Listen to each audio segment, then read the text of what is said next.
Alduin, the World Eater, the grandest of all dragons, known as the bringer of the apocalypse. But what do we know about him? Much of his history is mired in shadows. In the ancient temples of the Old Nords, we can see his shape venerated.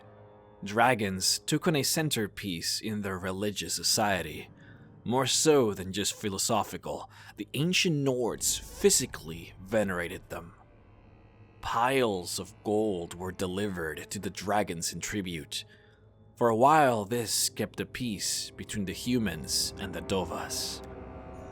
The ancient texts say that something changed between their relationship, whereas once they lived in peace, now the humans were treated as slaves.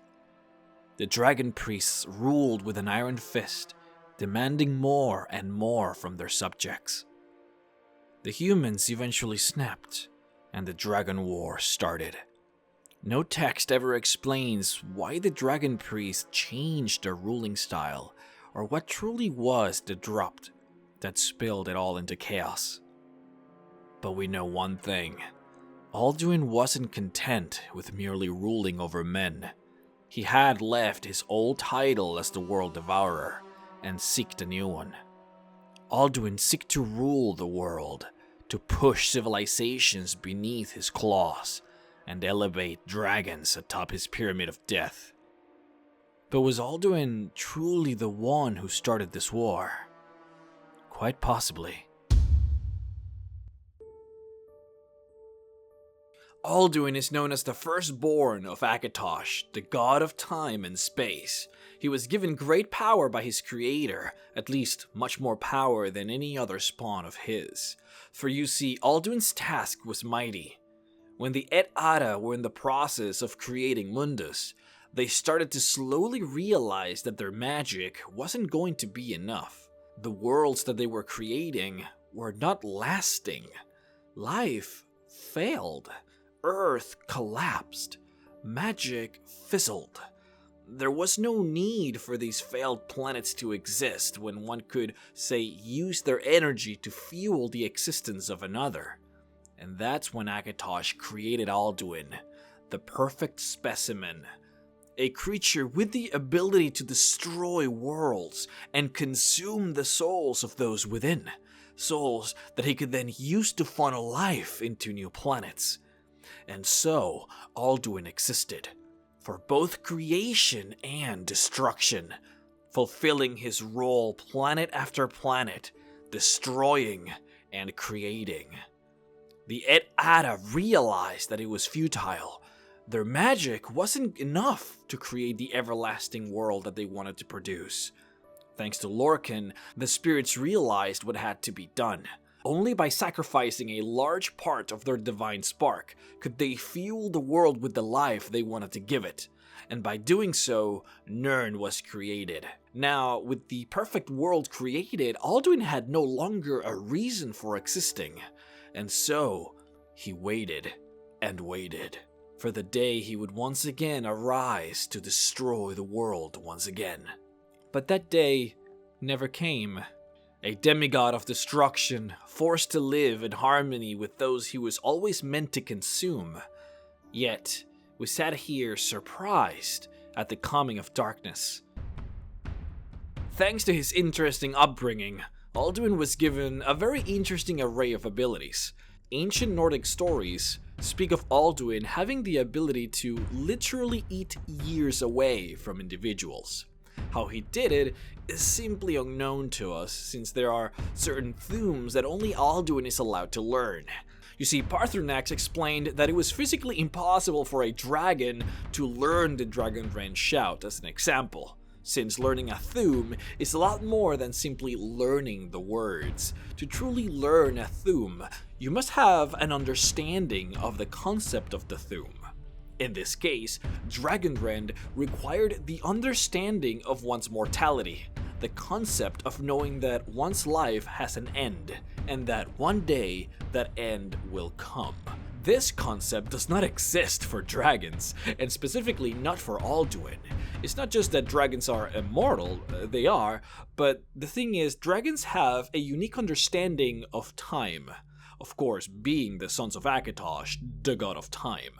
So combining mortality with the concept that there is an end to time is simply alien to a dragon's mind, which means dragons cannot learn the Dragonrend shout. Much like that example, there are probably dozens, if not hundreds of Thumes that are possible for Alduin to learn, but not for any other mortal or even dragon to understand. And with those, the ability for Alduin to simply shout your years away, turning you from a capable fighting warrior into a 6-year-old boy, is entirely possible. You'll find that most of Alduin's abilities very specifically lie within that school of magic, sort of soul manipulation with a tint of world destruction.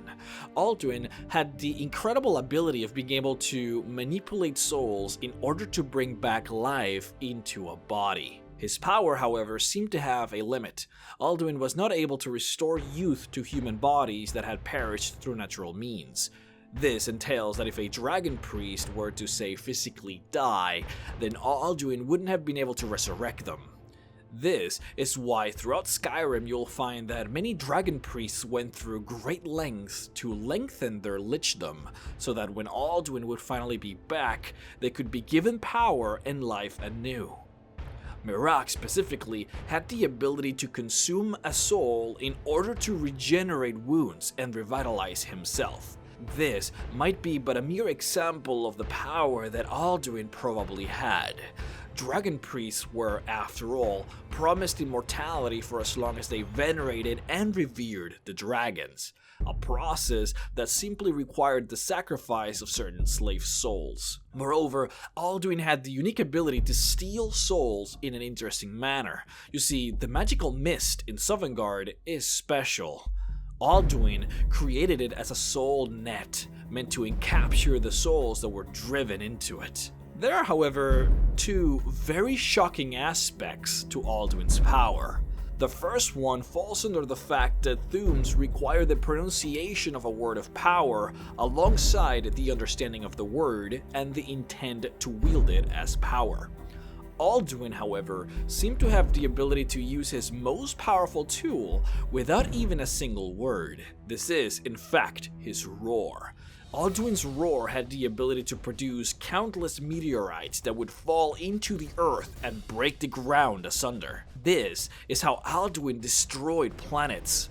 The most powerful Thume in existence, a shout that with a mere 3 words could bring the apocalypse. You can tell how powerful this shout was, that without even producing the first word, but merely thinking of the word and roaring, you could already create such blatant destruction.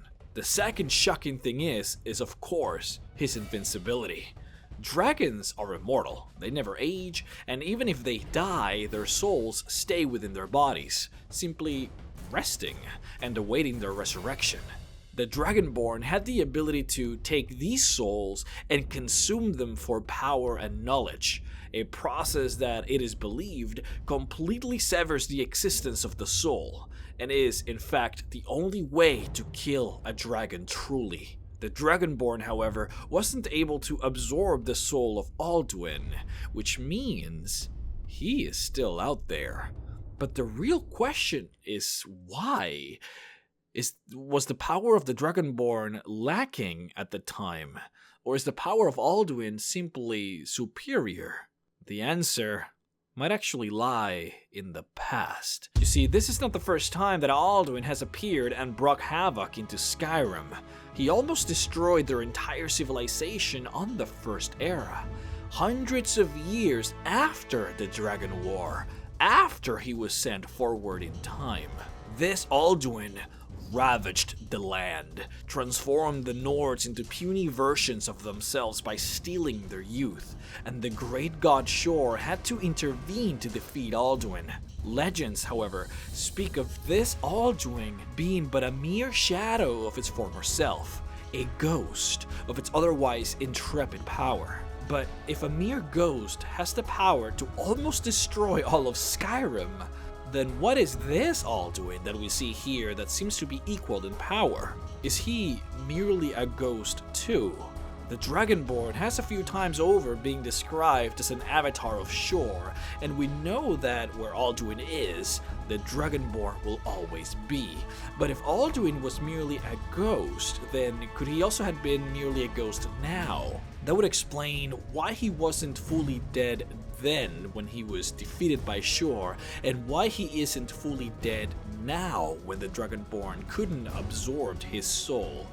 But then that means we should be afraid, because one day he will truly come, as its true dangerous self, and then it will all be over.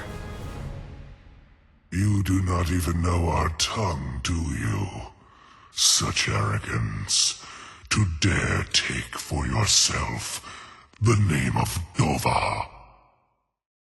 Hey guys, I just wanted to say thank you so much for watching the video, and if you're not yet aware, the issues with AdSense and the commercials here on YouTube are sort of causing a lot of issues, and because of that I have restarted my Patreon. So for those of you that are willing and able to sort of help me out, keep the channel running, then please head on over. I would of course endlessly appreciate it, and moreover, for those of you who have actually already become patrons, thank you so much. I will make you all proud.